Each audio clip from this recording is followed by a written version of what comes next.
That summer, I was 16, just beginning to discover who I was and beginning to like boys.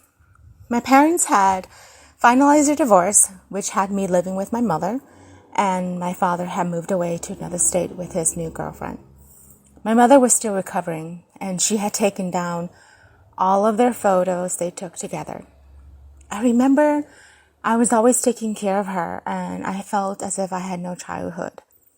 On our block, 2 houses down, there were people that moved in and out of this one house randomly, and so much that we never cared to even get to know who they were.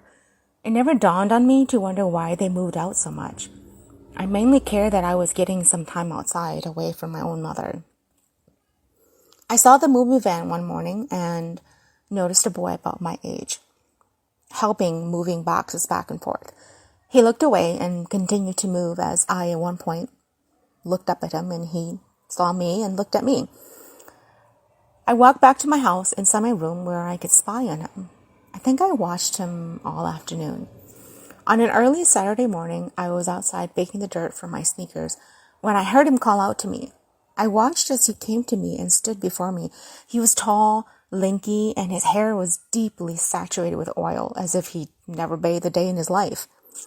"Hey, I'm Ricky. I just moved here, but I bet you already knew that." I ignored him and stood up to go when he reached out to touch me. "Don't touch me!" I cried. He moved back and put his hands up in surrender. "Excuse me. You didn't tell me your name, and I was just trying to ask so I would know what to call you. I'm pretty sure you don't want me going around calling you, 'Hey.'" "My name is Jane." I tried to play it cool, but I did kind of like him. And that was how we met. Over the next few weeks, Ricky and I got along very well, and we started hanging out together. It was then that I asked him if he knew that a lot of people moved out of the house he lived in.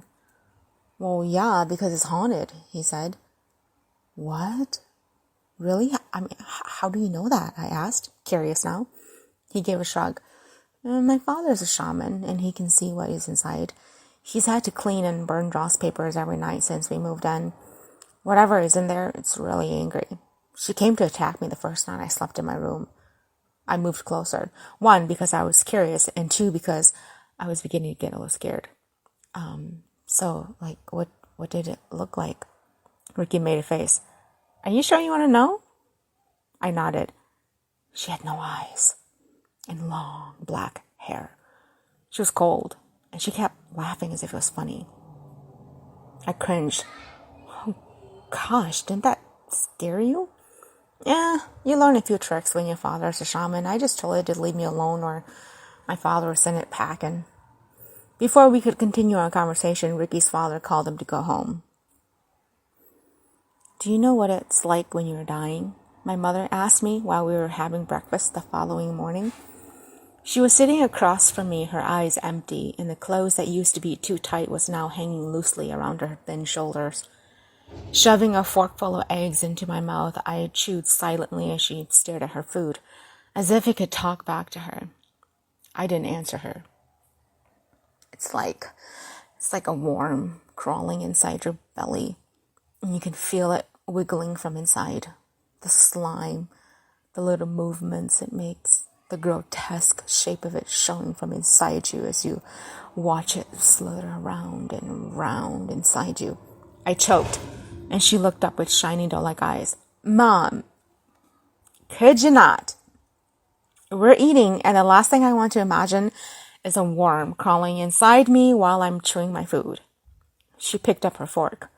"One day, when your heart gets broken, you'll understand where I'm coming from. You're so young, so innocent, with nothing to worry about except what to do during the summer hours. You have no responsibility."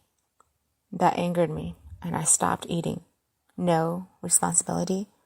No responsibility? What do you call taking care of a mother when I am a child? She looked up at me. "Don't talk to me like that. I'm still your mother." "Well, yeah, it's kind of hard right now with the way you're acting. It feels like I am the mother. Yes, Dad left, and it's heartbreaking, but for crying out loud, get over yourself." She slammed her hands on the table and stood up, her shoulders moving up and down, and then I saw a tear drop from her eyes. I wasn't sure if it was right of me to yell at her the way I did, but I'd done it anyway. She stared at me with bleak eyes, and then she sat down again without removing her gaze. You're kind of a brat, you know. My heart is torn, and yet you think all this is about you.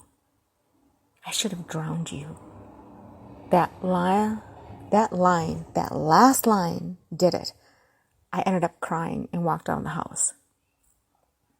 My heart was pounding against my chest as I found myself walking toward Ricky's house. As much as I'd eyed that house, I'd never gone inside it, and I decided today was the day. Today was going to be the day I'd settle my curiosity and figure out what it looked like inside. Knocking on the door, I wiped my eyes and tried to gather myself together.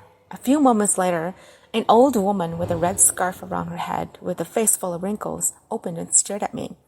She had pale gray eyes, almost invisible, the irises, and she was wearing all black with little blue flowers on her sleeves. "Có tua lo," she said in a low voice. "E có yo lung tu."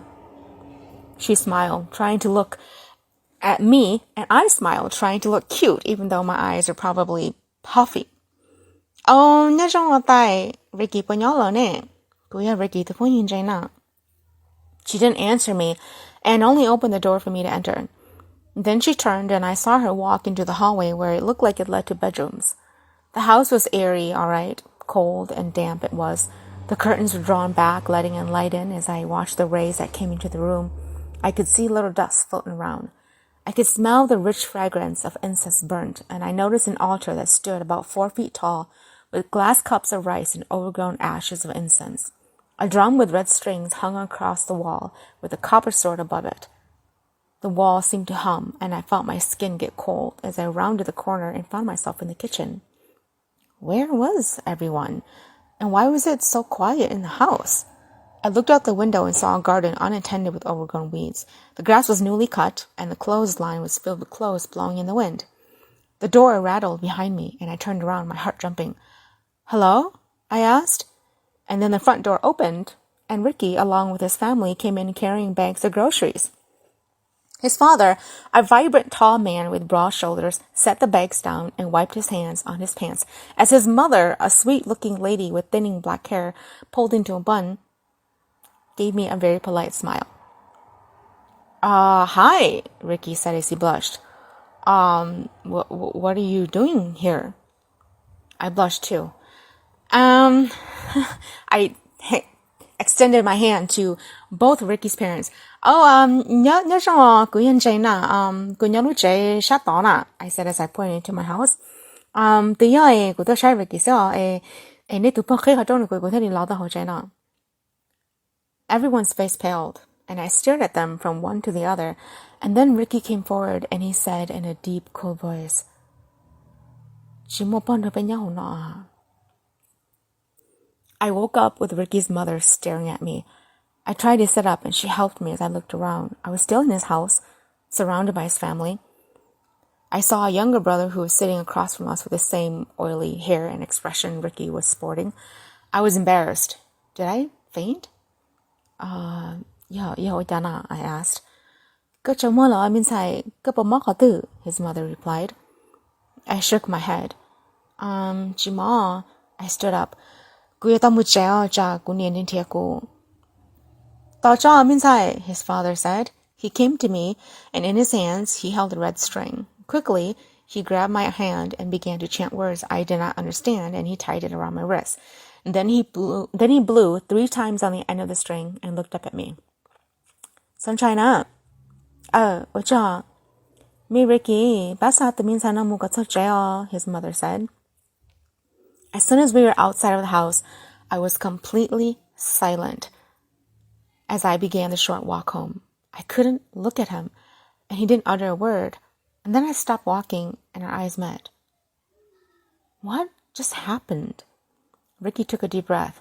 "Look, the house is strange and filled with spirits. You said so yourself. Lots of people have moved in and out." "I know, but this is like the first time I've ever encountered... I couldn't say it. "A ghost?" Ricky finished for me. He laughed. "You're so innocent." That word got me angry, for it reminded me of my mother. "Stop it! Why are you being so rude?"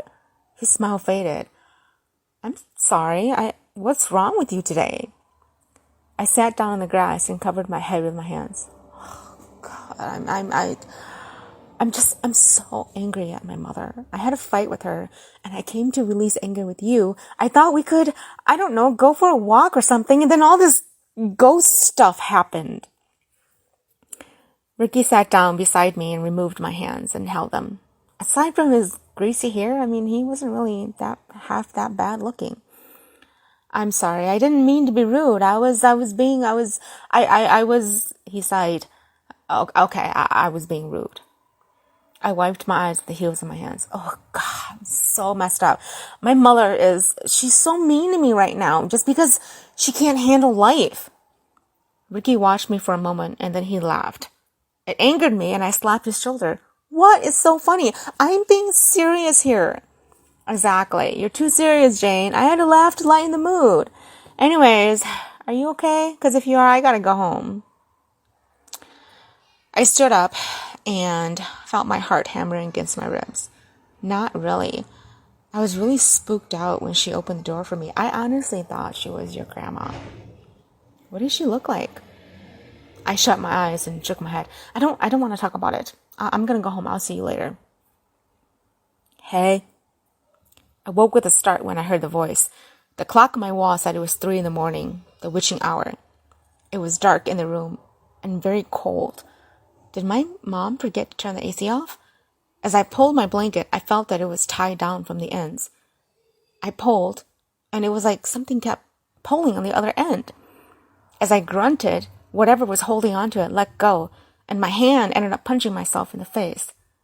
Ow! I cried out loud, and then I heard the giggle.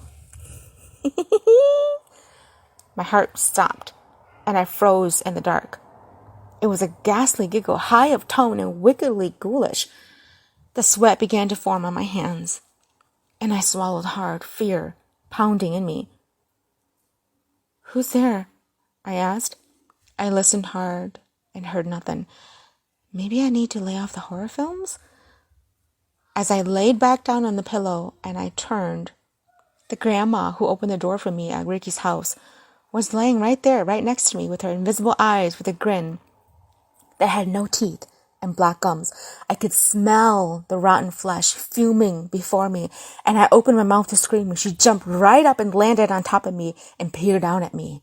I was paralyzed, unable to move, as she bent down closer to me. Her deadly scent of the dead left my nostrils burning as she smiled, and a drop of liquid seeped down her chin. Chả có muốn cái chị hãy cưới lò lên nè. Chị lo, nó nói, yo tôi thọ cái đa cái rau nữa.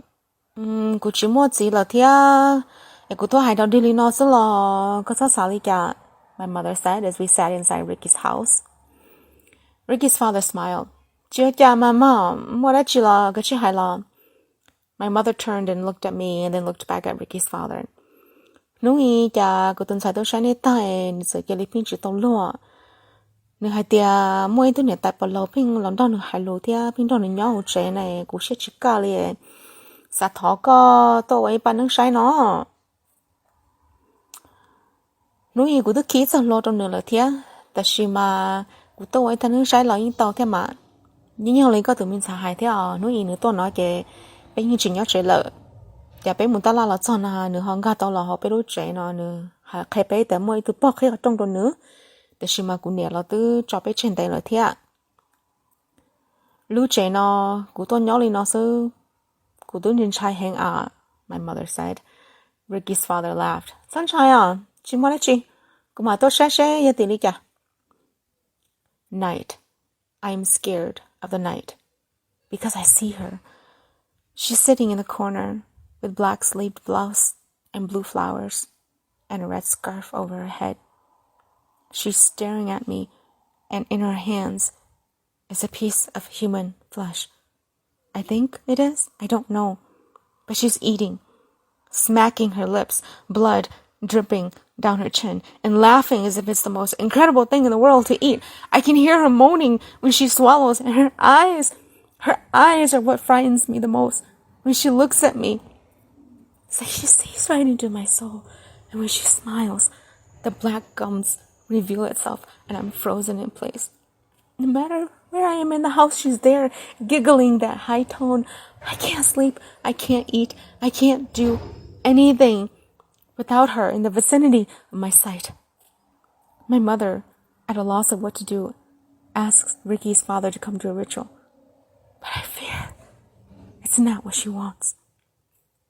It starts off with my room getting cold, and there are flickers in the corners of my eyes.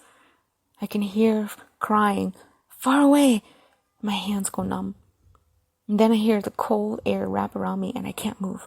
And then I hear the giggling of a high-pitched laugh and I can hear her soft cat-like paws making its way on top of me. Before I know it, she's sitting on me, peering at me, looking at me with her invisible eyes and black gums, and she's picking out worms from underneath her red scarf and forcing my mouth open to feed me.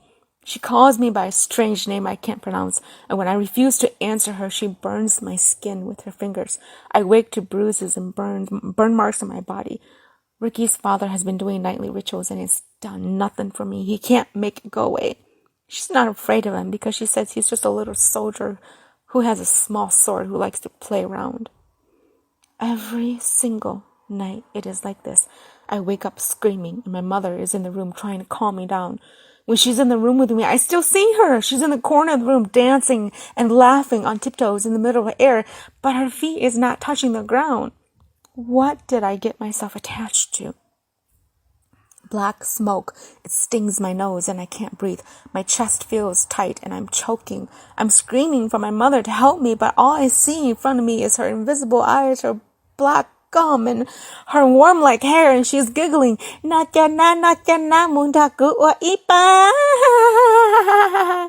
And she's laughing, and I'm fighting her, and yet I feel like I'm slowly dying. She's breathing all this dark stuff into my face and coughing. I gasped, and I sit up. The room around me is filled with relatives I haven't seen in ages. They're all staring at me, and some are wearing expressions of concern. My mother is holding my hand, and she's crying. My father is standing behind my mother with a stern look on his face, and then I hear the jingle of the shaman bells, and I turn to find Ricky's father sitting on the bench in full trance. I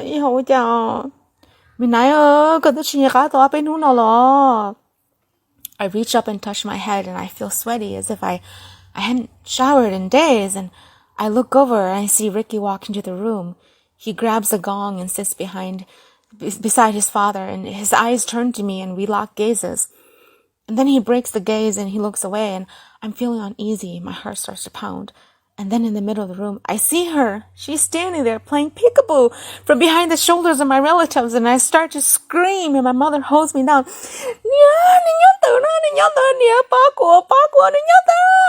And I feel the tingling in my arms, and I start to shake, and I can hear Ricky's father chanting as a blackness takes over me.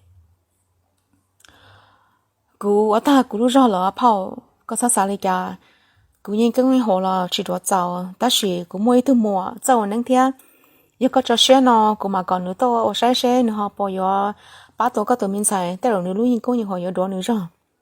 My mother, staring at me in my comatose figure, looks up at Ricky's father. Thọ có bỏ luôn tiếng là thọ có bán một hũ to trước của tổ miên sai, để còn nữa đó là vắt chế nữa. The field is dark, and the flowers are black and fried crispy. The smell is horrible, and it burns my nostrils.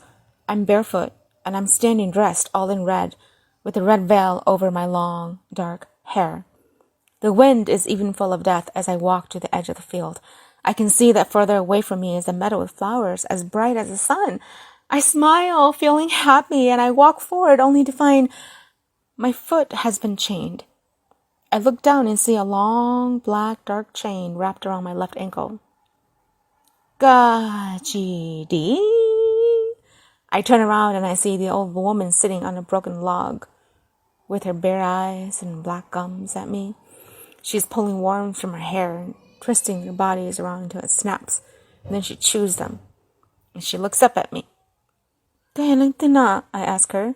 She stands, her back crooked, and she limps as she walks me. Ê, cái chị tao cái này là làm gì này? Cô chị cũng nè nè. She laughs and throws her head back.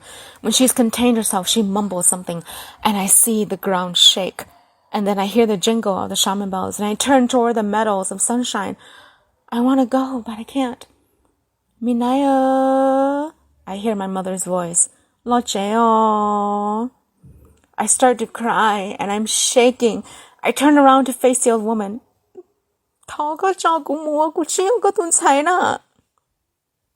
Chỉ tao mua lần tiền của có tổ hợp của chế có tổ có ấy chả nó có chỉ cả lần để có hiệu của tụi dạy. I start to retrace my steps, and I remember going into Ricky's house and seeing the grandma open the door for me. Của tôi有kế sao? She giggles. She falls to the ground and starts to cry, black tears streaming down her face, and then she wails like an animal in pain, and she brings her hands up. I pull on the chain and it doesn't break. I scream and she stands up, limping to me as she begins to smack her lips together.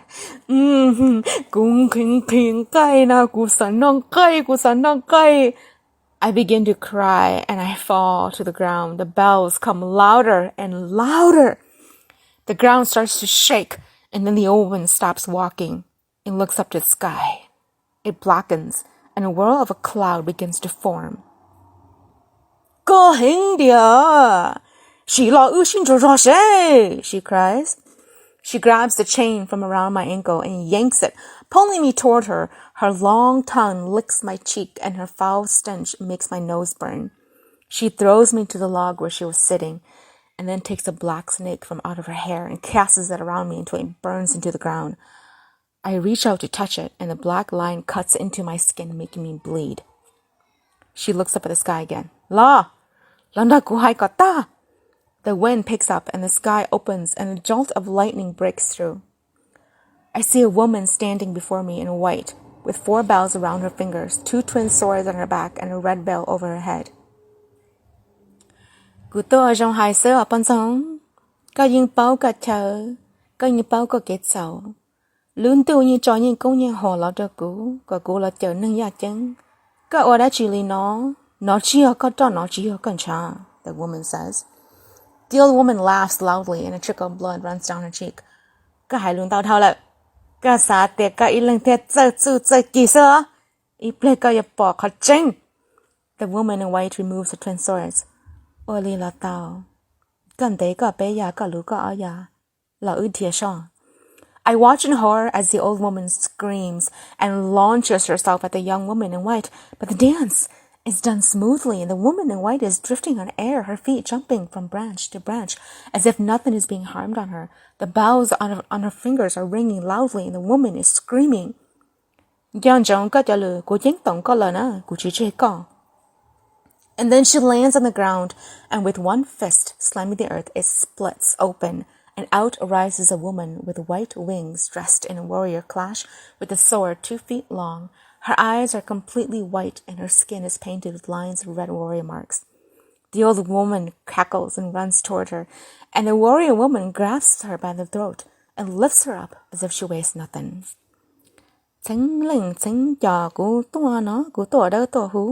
Còn xong vi sư cho nâng ya chứng lử xía tứ lần nẻ lần xí lưu sơn tia nú nó rồng nú ở mò nó rồng mò của tôi nó giờ của cho lần nẻ lần xí câu lên xài trong một sản phẩm sở chế cú hàng cao sĩ gì đủ cho những công nhân họ lo cho cô lo chở chú nâng ya chứng sản mi tệ nú nó của tôi đó nú nó của tôi hú tụ mi cô vi sư cho mi lú con thua chú con thua gì đó cú sao tụ sáu nú nó của tôi giờ của giờ qua con thua này sừng nó mò cú húi lọ thì cú sưng cú mi con nó cú sưng cú mi con chứ lọ cho lúc sau nó không vì cha lúc mi câu vá câu châu nó có mi nhá câu nhá của có chỉ đi sáu đi chừng đó là sao chứ. The black line surrounding me breaks and she reaches out her hand to me, pulling me onto her back, and with one swing of her sword she cuts off the woman's arms. She howls and licks her wound, looking up at me with sad eyes. Nú nó cú trút tao ya chứng tệ lỡ có cho gì cho rong có chỉ cho thì cú yo chỉ cho có sửa nữa mò The woman bows down and says, Nè nâng nè ya có lũ yên công yên hồ lọ lọ đùa có cháu, cụ tàu cho ya chẳng mũi cho họ chơi chỉ đó, họ chơi chỉ hú cụ lọ lần cụ lũ chỉ cháu. Thảo thọ cháu cụ cho siêu. The woman marks a circle around the old woman and whistles for her white horse. I hear the animal galloping through the dark trees with the light shining from the skies. The woman climbs on with me still on her back. Cô rai cô nâng. Bên hữu toàn tay nó có lúc khâu và khâu chi mà lý plọ linh sĩ cho có mũ. Sau kia cụ đó nó có lúc bên đồ lỡ nó mình bọn sống. I wake to my throat feeling scratchy and hoarse. The room is buzzing with a wide and weird vibration that I can't place. And the first person I ask for is my mother. She comes to me and holds my hand and she gently helps me to sit up. Around me, I see so many people and my head is hurting as if I've been slammed against a tree trunk. Có nó lo nè từ mình sai. Có bỏ chấp lá Cô mà sơ có chấp lo mình sai my mother says. Yeah, cô chấp lá hình Then a woman wearing a gray t-shirt and a pair of black pants enters the room. I recognize her face and she comes to tie a string for me. And then she looks up at me and I see the warmth in them. She turns to my mother. She walks out and I turn to my mother. Nia, any hello tio. Nia tu ne nang e ko tha ga to kha ka min sai. Long kam be tha la e ka samu da chi u ya ta o le ne hai na. Tia ko tha chi te ko to ke to hai lu chi rong to ka e kan ju ka ple te le ka mu to ka che chi rong. Sin hu na mu ko man ja ko kha che o lang nia. 3 days later, I walk outside for the first time and I see Ricky walking toward me. In his hands is a bouquet of flowers. He hands it to me and I thank him. How are you feeling? He asked. I'm okay. How about you? I'm okay too.